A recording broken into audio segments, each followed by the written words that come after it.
Ayan. Hello po. Hello, hello, hello, hello. Magandang araw po sa lahat. Magandang araw. Ayan. So for today po mga ma'am sir, ang ile-lesson natin ngayon, ang aaralin natin ngayon is about macromolecules. Ayan. So macromolecules tayo. Ano ba yung mga macromolecules po? Ayan. Sige, sige. Okay. Una-una, yung sinasabi nating mga macromolecules, meron kasi tayong tinatawag na molecules lang. Okay? Ayan. Molecules at saka macromolecules. Okay? Ayan, macromolecules. Sa iba itong macromolecules na tinatawag na biomolecules, okay? Pag sinabi nating molecules, ito po yung mga building blocks, okay? Ayan, building blocks. Building blocks po yan sila ng mga macromolecules, okay? Kasi ang macromolecules, hindi yan sila mabuo kung walang molecules, okay? Or ang ibang tawag nito are monomers, okay? Ayan. Ito naman, ang macromolecules po, ito po yung tinatawag natin na polymers naman, okay? Ito na yung mga malalaki, okay? I'm sorry, that's polymers. Ayan. Yan po yung difference ang dalawa ha. So ito yung ano natin, ile-lesson natin today. Ayan, sa science meron tayong apat na macromolecules. Ayan, apat 'yan. Una-una, we have the carbohydrates. Carbohydrates. Ayan, tapos ang pangalawa, we have lipids. Ang pangatlo, we have proteins. And ang pang-apat are nucleic acids. Okay, nucleic acids. Okay. So ano ba yung ano natin? Ano ba yung mga ano nila, mga building blocks or mga molecules or monomers nilang apat. Kasi mga macromolecules sila or polymers na eh, okay? So ang building blocks nito are monosaccharides. Okay? Ito yung sa ano natin, monosaccharide siya. Sa lipids naman, fatty acids, ayan, fatty acids at saka glycerol. And glycerol. Okay, ayan. Tapos explain ko yan maya-maya isa-isa. Ito naman, amino acids naman ang building blocks niya or monomers niya. Amino acids. Okay, ayan. Tapos dito naman sa nucleic acids, nucleotides po yan sila. Okay, ayan. Nucleotides po ang building blocks niya. Okay, ayan. Sige po. Ano natin? Pa-check natin. Pwede din nating i-screenshot yan kung gusto nyo. Ayan, sige. So yan yung ano natin, apat na macromolecules with their monomers. Okay? Ayan. Move on po. Next slide po tayo. Next slide. Okay, so sa ano natin, ang una nating aralin are carbohydrates. Ano ba yung mga carbohydrates? Okay, ayan. Mga carbohydrates, CHO din po ito. Ayan, eto, carbon, we have the hydrogen and the oxygen. Yung ATE, laging oxygen yan. So, CHO po yan. So, ito yung mga elements niya. Okay, na involved. Now, meron tayong una-una dyan yung ano niya, monomers niya. We have the monosaccharides. Monosaccharides. Ano ba yung mga monosaccharides ni carbohydrates? Una-una, meron tayo ditong glucose, okay, which is the most abundant. And then galactose, ito yung sa dairy products, ayan. Tapos ito namang fructose, fruit sugar naman po ito, okay, mga fruit sugars. Ayan, yan po yung mga monosaccharides natin or building blocks ng carbohydrates.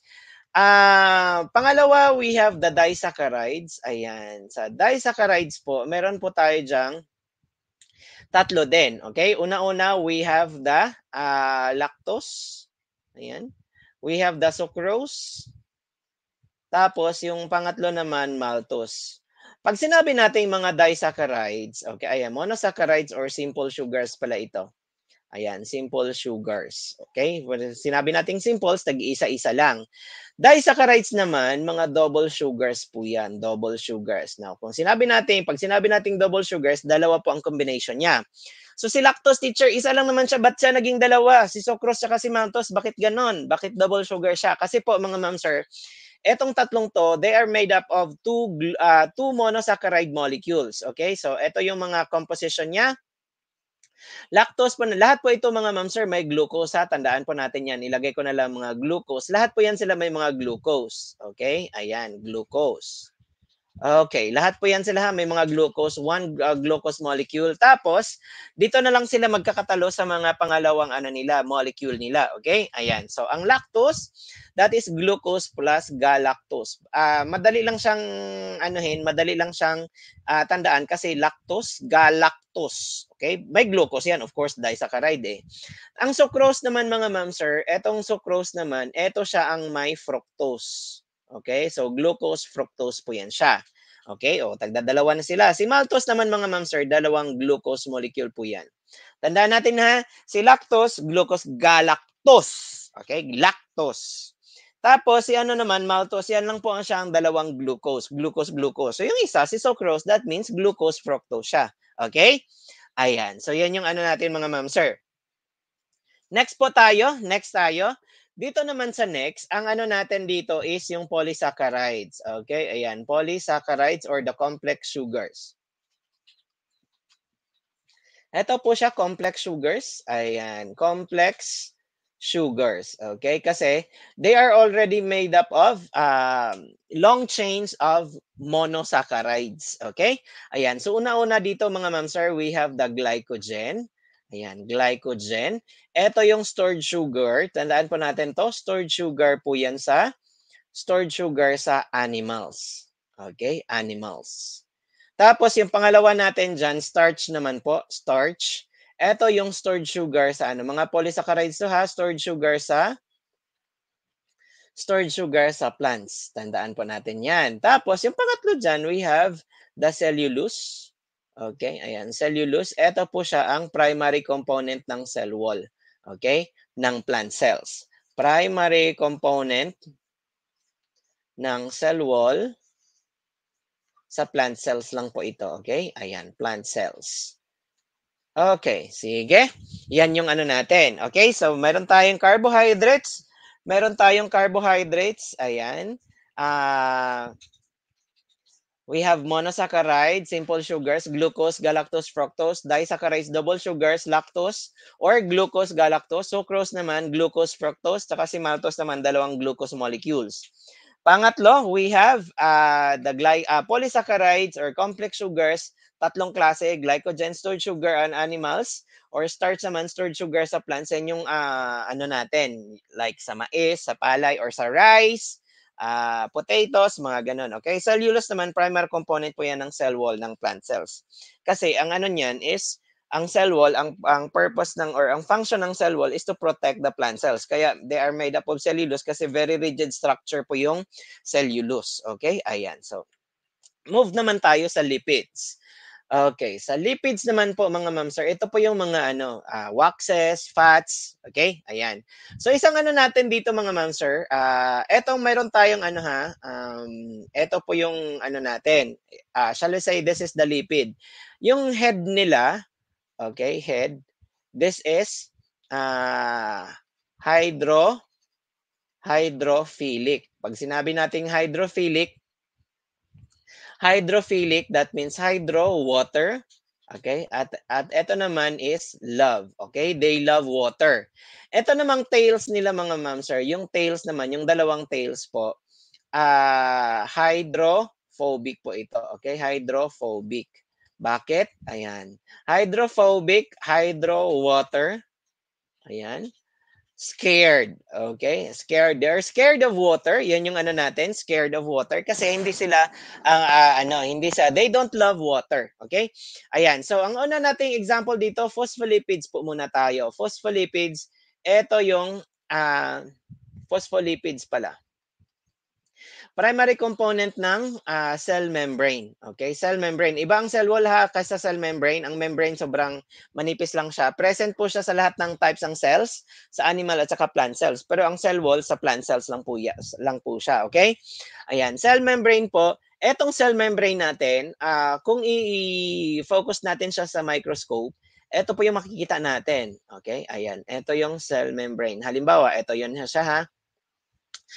Eto siya, they love water here. Okay? Ito yung head.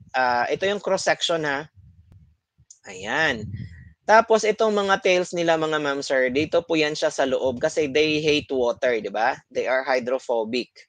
Yan, gano'n po yung ano natin, structure dun sa cell membrane. Okay? Now, eto siya, phospholipid bilayer. Bilayer, dalawang layers po. Okay? Ayan, phospholipid bilayer. Okay? Bilayer. Okay. Okay? Yan yung ano natin dyan. Ayan. So, we have the lipids. Mayroon silang head at saka tails. Ang head, hydrophilic. Ang tails are hydrophobic. Una, phospholipids, cell membrane yan. Primary component ng cell membrane. Phospholipid bilayer po yan. Okay? Ayan. So, ano naman na yung ano natin dito? Ayan. So, ano naman ang sunod? Dito tayo sa ano, yung pangalawa, ito yung medyo mas ano, okay, fats. Meron tayong dalawang klase ng fats. Ito sa si fats, may three fatty acids po yan siya, okay? Three fatty acids plus plus glycerol. Okay, ayan. Hindi siya glycogen ha, glycerol siya. Okay, so ano yung itsura niya? Ito yung glycerol natin. Isang glycerol, tatlong fatty acids. Ganun po. Okay, ayan. These are the fatty acids. Okay, tapos eto namang head niya, ito yung tawag natin glycerol naman, okay, ayan. Since may dalawang klase tayo, una-una we have unsaturated fats. Unsaturated fats, eto yung mga fats na 'to, they are fats coming from mostly sa plant fats, okay, plant fats po like yung, virgin, or yung coconut oil, olive oil, sesame oil, ayan, yung mga gano'n, okay, ayan, unsaturated fats and, ah eto ang structure niya, ganito po siya, isang glycerol, tatlong fatty acids, kaso lang yung isang fatty acid siya naka-bent mga ma'am sir kasi may double bond po yan diyan. That is the indication na unsaturated fat siya, okay? Ayan, so healthy fats healthy fats po itong unsaturated fats. Yung pangalawa po, dito po yung saturated fats, okay? Ayan, saturated fats, dito po yan. Eto po ang fats galing sa animals. Okay, yung mga dairy products, yan yun. Animal fats po yan. Okay, ayan, animal fats. Ang itsura naman niyan dito mga ma'am sir, eto po siya, tatlong straight na fatty acids po. Yan yung difference ng dalawa. Isang glycerol, tatlong fatty acids. Ang fatty acids niya walang naka-bend. Unlike sa unsaturated, yung isang fatty acids doon naka-bend po, okay? Ayan, dito po nag-fall ang tinatawag natin na cholesterol. Okay? Ayan. So cholesterol. Ayan, galing po yan sa animal fats. Okay? Ayan, sige. Ang next naman po natin, ayan. We're done with lipids. Punta naman tayo sa proteins. Okay, ayan. Proteins po, proteins. Ito pong proteins mga ma'am sir, ang ano natin kanina, 'di ba? Ang building blocks natin amino acids. Okay, amino acids. Now, sa proteins po siya, ito po yung of course, primary na nagbibigay ng ano natin sa muscles. Okay, ayan, muscle building, mga ganun. Okay, proteins ang may work niyan. Yung ano naman natin sa lipids, yung mga fats, ganun, they are for usually major functional insulation. Sa carbohydrates naman, they are source of energy. Okay? Ayan. Si amino acids, mga ma'am, sir, ito yung building blocks natin. I mean, proteins. Ang building blocks niya is amino acids. Okay? Ayan, building blocks niya po ito. Ayan. Tapos, eto kasi mga ma'am sir, kaya nga sa cell natin, mayroon tayong tinatawag na ribosomes.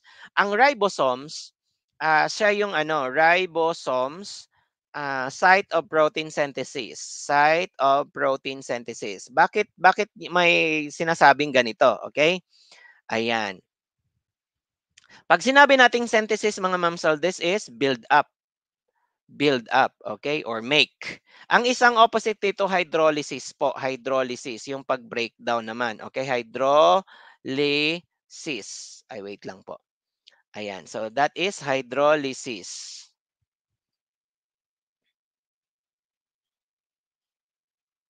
Okay, so this is hydrolysis po. This is breakdown naman, okay, ang meaning niyan. Okay, ayan. Sige. Now, Kasi ang mga proteins dun sa food na, kinakain natin bine-breakdown po 'yan siya into simpler amino acids bago siya i-ano, ita-transport ng blood natin, okay? Tapos ibibigay yan dun sa cell, pagdating dun sa cell papasok po isa-isa yung amino acids na yan dun sa loob ng cell. Tapos, ah, si ribosomes ang trabaho niya is ibi-build up niya yung amino acids na yan. So from amino acids, ayan. Tapos going to peptides, itong mga short ano po, tawag na 'to, peptides, shorter bond ng mga amino acids. Tapos after ng peptides, i-ano po 'yun ng polypeptides, which is ito na yung polymer natin ng protein or protein itself. Okay, polypeptides. Okay, yan yung work niya. Ayan. Question, teacher, bakit po kailangan pang putol-putulin si protein sa into amino acids tapos i-build up din naman pagdating sa loob ng cell? Kasi mga ma'am sir, yung cell membrane natin, okay, yung cell membrane natin, yung entrance ng cell membrane natin, hindi po makakapasok ang mga macromolecules like carbohydrates, lipids, or yung proteins. Hindi sila makakapasok kasi long chain, very malalaki nga sila. Kaya tawag na natin macromolecules. Mabibilaukan po yung ano natin, mga entrance ah, areas ng cell membrane natin or ng cell. Okay? So kailangan silang i-ano muna sa simpler substance or molecules muna, simple molecules para makapasok sila sa cell bago sila i-build up ulit sa loob. Okay? Yun yung reason doon. Okay? Yan yung sa proteins natin. Okay? Ayan. Punta naman tayo dito sa nucleotides. Nucleic acids pala, okay? Ang pang-apat natin na ano, nucleic acids po. Sa nucleic acids, ang building blocks niya are nucleotides, okay? Nucleotides po ang building blocks niya, okay? Tandaan natin 'yan. Tapos, may usually dalawang ano tayo, RNA tsaka DNA. Ano nga 'yon? Ayan. So, this one is deoxyribonucleic acid. Okay. Tapos, dito naman is RNA, ribonucleic acid po 'yan. Acid. Okay, tapos ang sugar natin dito, ang sugar niya is ribose or ribose. Ito ang sugar ng RNA. Ito naman ang sugar niya is deoxyribose. Okay, ito yung sugar naman niya. Okay, ayan. Ito po ang primary ano nila, ang primary function nila is to store yung mga genetic information. Kaya nga sila RNA at saka DNA, okay? Yan yung ano natin. So yan ang apat natin na macromolecules na diniscuss ko today. Tomorrow we will have another lesson na yung mga basic lang na kailangan natin sa Gen Ed at saka sa civil service. Okay? Ayan. See you po tomorrow and bye-bye. Stay safe everyone.